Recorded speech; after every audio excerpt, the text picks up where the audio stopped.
guys, Rick Hogg with Hogg Tactical. I want to talk about shot placement and stopping power.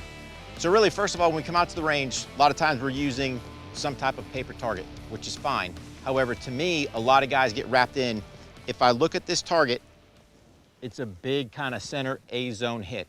But when you look at that anatomy physiology-wise, man, getting shots down here really isn't efficient for stopping a threat in a deadly force encounter. So for me, kind of the standard I hold myself to is if I am using this type of IPSC cardboard target, the A-zone perforation here, which you can kind of see in the center, yes, that's the center of that zone. However, I want to ensure that my shots are staying above that. Now you can sit there and go, hey, that's easy on this piece of cardboard because I can see all that and it's easy to put my sights up here and get my shots. However, here's what I like to do and have my students do when I'm out training is I have them bring an old t-shirt, and I specifically say one that can be shot. Now, there's kind of a rhyme and reason how I hang the t-shirt on there. I want to try to get as much realism as I can. So really, I'm just looking to have this t-shirt kind of dangle so that the wind blows or whatever the atmospheric conditions are, I get more movement out of this or as much realism as I can.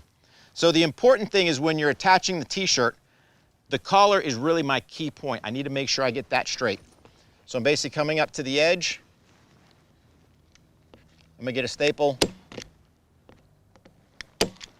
Get a staple in one edge of the collar, kind of let it dangle a little bit.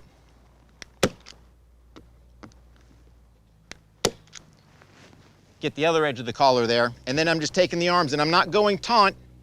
I'm just kind of bringing the arms out to the side here. Find me one more point to staple, and then I'm gonna come over to the far side.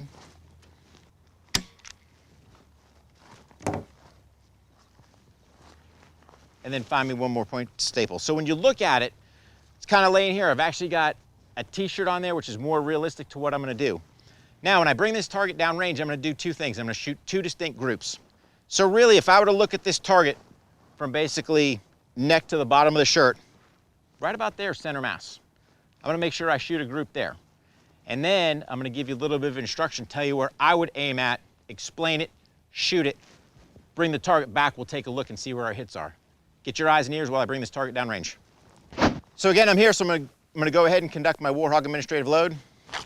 Draw my pistol out, my sights are good, lock my slide to the rear, mag goes in, drives forward, Hogg check, and I'm good. Again, I drew from position number one, I don't have an extra mag, that's fine. I'm gonna load it up. Here's the thing, I'm gonna do one more thing because I wanna get in that good self-defense mindset. I've got a spare bullet, right? Because in essence, I depleted this of one. I can easily draw my pistol out, reholster it. I can take this extra mag, so if you want to say my Barney Fife bullet, load it up in there. I can get my mag back in. I know it's seated. One more Hogg check, and we're good to go. So again, remember, what I'm trying to do, I'm going to shoot that first group center mass. We'll shoot about 5 rounds or so. Once we're done there, I'm going to sit there, come back, holster, give you a quick explanation. Eyes and ears.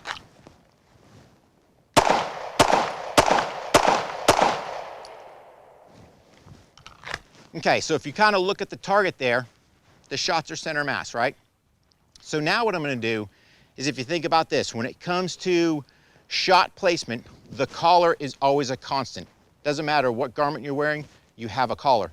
So what I wanna do is aim just slightly below that collar because now I know when my shots go, I'm getting in the vitals where they need to be.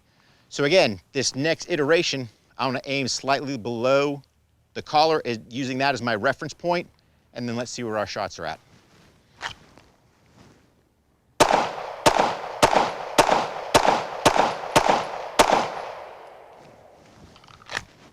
All right, let's go get the target and take a look. All right, guys, so if you take a look, here's kind of my first group. And again, that's about center mass, looking at the clothing. And then here's my second group. So now the beauty is where I've got the cardboard on the back and where I don't have the sides all stapled, I still have some movement, I can very easily take my t-shirt, rise it up above, and now we can take a look at, hey, where's my shot placement? So really, if you look at kind of that first group, hey, in my mind, with that shirt, those center mass shots, man, there's only one way down there at the edge of the Alpha, and then the rest are down there in the Charlie. So if you think about it, on a self-defense aspect, I'm basically putting gut wounds in there. Yeah, he might fold over, but that's not gonna stop the threat.